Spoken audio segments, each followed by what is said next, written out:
Today, I'm taking you on board Southeast Asia's cheapest airline owned by this guy on a 2-hour short hop from Kuala Lumpur over to Bangkok. We'll see exactly how it's like to fly bare bones on Thai AirAsia, from the seats to the food to the ground experience at AirAsia's main hub. Will I recommend flying Thai AirAsia over other airlines? Stay tuned to the end to find out. Glad that you are joining me today, so let me transport you back to Kuala Lumpur International Airport where this journey begins. Welcome to Short Transit. We are a small group of passionate travellers based in Singapore. From our tiny red dot, we aim to bring you along on journeys around the world, mainly focusing on Asian travel. Stay tuned for more detailed and informative trip reviews like this one. If you really like our videos and would like to help us grow, do give us a like and subscribe to our channel. Thank you. Well, a very good afternoon from KLIA Terminal 2. I've just arrived on the KLIA Express after a short visit to Kuala Lumpur. On the way up to the check-in area from the train station, there's a whole shopping centre worth of shops and restaurants for you to do your last minute dining and shopping before you get on your AirAsia flight. Terminal 2 at KLIA is a huge terminal a distance away from the main terminal that is built just for budget carriers like AirAsia. Completed in May 2014, it is the largest purpose-built terminal just for low-cost carriers in the world, and is home to Asia's largest low-cost carrier, AirAsia, the airline that we are flying today. In the check-in hall, I approached a random kiosk and scanned my phone after completing the online check-in, which promptly spat out my boarding pass for today's flight. Very efficient indeed. Right, let's head through to the airside for international departures.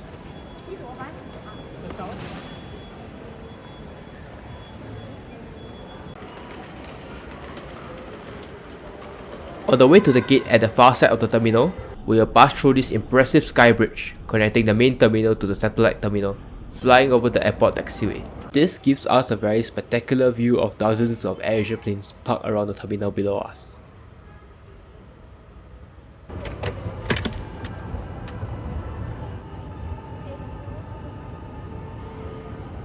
Right, let's head through security for the P gates to catch our plane.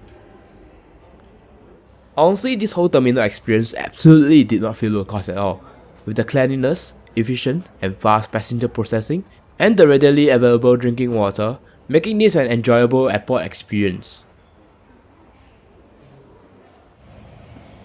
Just pulling in is our aircraft for today, a 10-year-old Thai AirAsia Airbus A320 with the registration HSBBH. Our aircraft carries a special "Now Everyone Can Fly Responsibly" livery, a little reminder of the COVID-19 pandemic that was behind us. It also seems that our aircraft is fitted with sharklets instead of the usual spik wingtips, which will definitely make for some interesting B-roll footage. Alright, enough looking, it's time for boarding. It's really quite impressive to see an A320 being turned around and ready in just 30 minutes. Thank you. Right, let's get down the jet bridge and board our aircraft, shall we?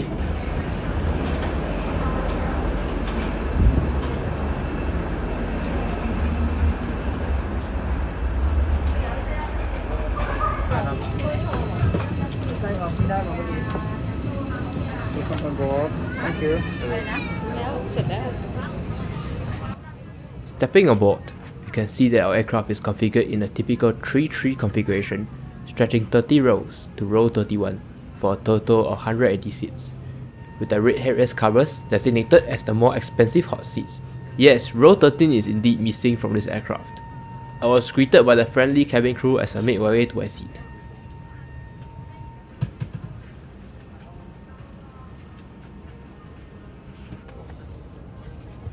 Settling down at my standard seat at 24A, and yeah, it's pretty tight indeed. Luckily, it's only a 2-hour flight. It shouldn't be too bad, right?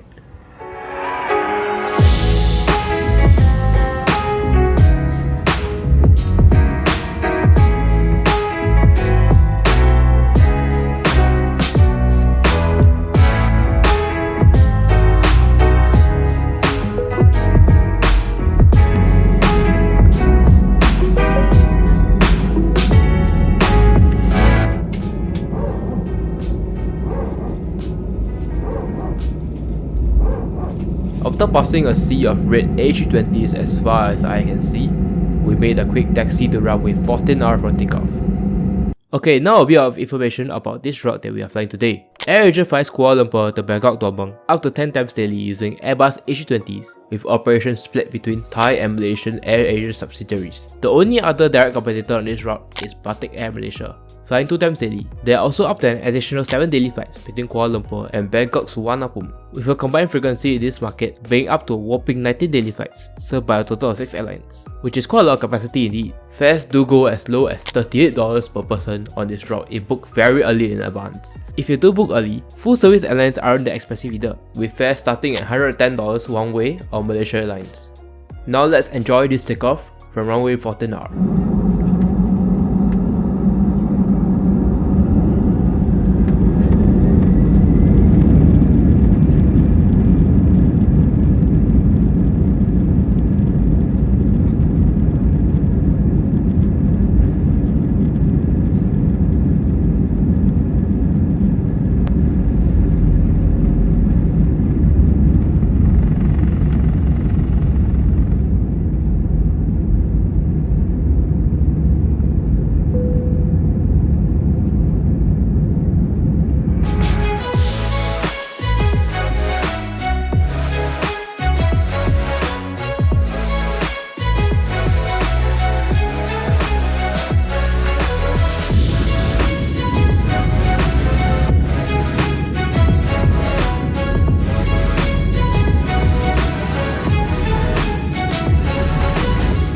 Flying time up north to Tuang Muang Airport today will be a quick 2 hours, covering a distance of 776 miles.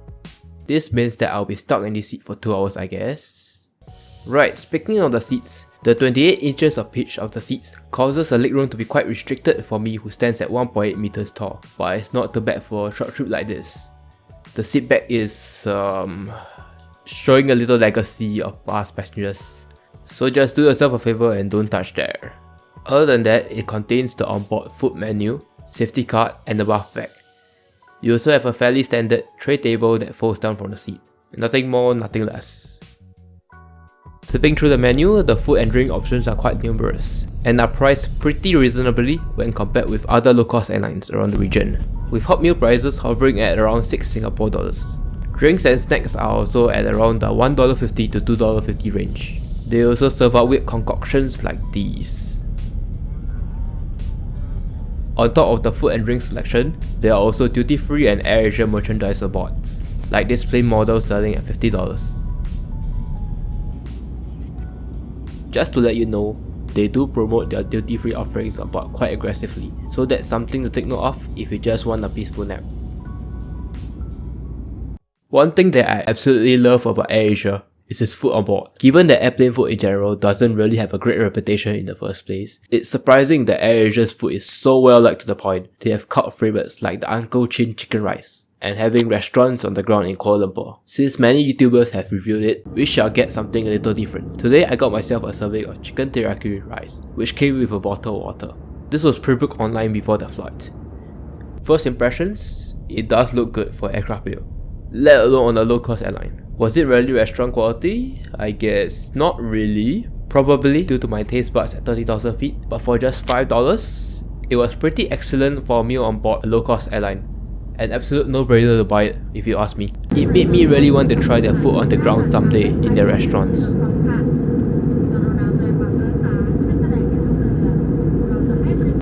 After a quick food coma, I woke up to the view of the Thai countryside, which signals that the flight is about to come to an end. So let's enjoy this landing into Tuang Muang Airport.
Welcome to Bangkok.